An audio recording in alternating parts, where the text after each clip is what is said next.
आजाद Hindustan live, सच के साथ। आर्य का विज्ञानमती माताजी का सत्संग हुआ मंगल प्रवेश। समाज जनों ने की अगवानी, धर्म सभा में दिए प्रेरक प्रवचन। सनावद तपस्वियों की नगरी कहे जाने वाले नगर में संतों का आगमन होना नगर के लिए गौरव के क्षण होते हैं। इसी क्रम में आचार्य कल्प श्री 108 विवेक सागर जी महाराज की परम शिष्या आरिका 105 विज्ञानमती माताजी सत्संग 11 पिच्छी का मंगल प्रवेश नगर में सिद्धवर कूट से बुधवार को हुआ।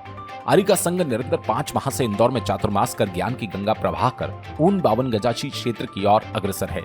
आरिका संघ के मंगल प्रवेश के बाद धर्म सभा हुई, जिसमें पधारे अतिथियों द्वारा दोनों आचार्य भगवानों के चित्र के समक्ष दीप प्रज्वलित किए। प्रदीप पंचोलिया के द्वारा मंगलाचरण किया गया।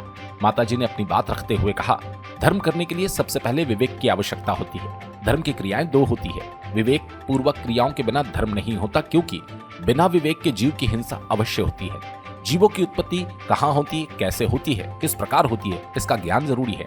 जीवों की रक्षा के बिना कभी भी धर्म नहीं हो सकता।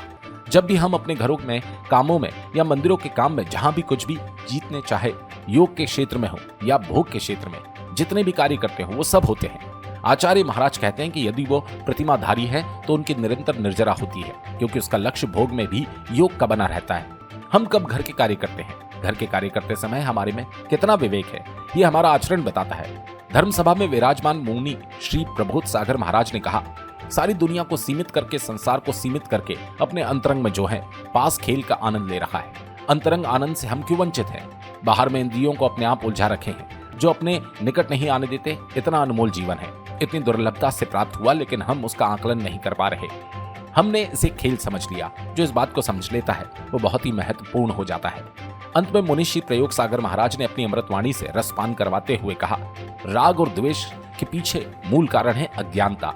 यही राग जब प्रभु और गुरु के प्रति उठता है तो इसे कहते हैं भक्ति की उपमा, और जब यही राग सांसारिक युक्तियों और वस्तुओं के प्रति होता है तो उसे हम मोह कहते हैं। सनावद वालों को साधु संतों का समागम बहुत ही सहजता से मिल जाता है। साधु संतों का समागम ही बहुत दुर्लभ है, लेकिन सनावद वालों को सिद्ध क्षेत्र के निमित्त ये सिद्धवर कूट और 52 गजा क्षेत्र केंद्र नजदीक होने से हमेशा आगे रहता है। यहाँ की पावन धरा साधु संतों अपनी और आकर्षित खींच रही है। इस अवसर पर समाज के महिला पुरुष सहित अन्य शहरों से आए मुनि भक्त मौजूद रहे। सनावद से विवेक विद्यार्थी की रिपोर्ट।